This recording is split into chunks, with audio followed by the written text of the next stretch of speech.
หญ้าหน้าบ้านโอ้ยหญ้าสะหกหญ้าแตกหญ้าแตนอันใช้หญ้าจากต้นหนองไม้น้ำ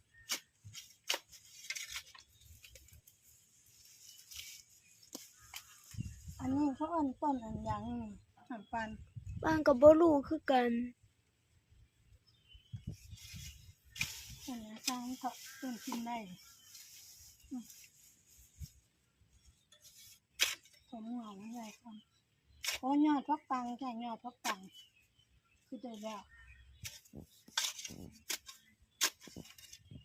เงาแต่เงาแตนพี่น้อง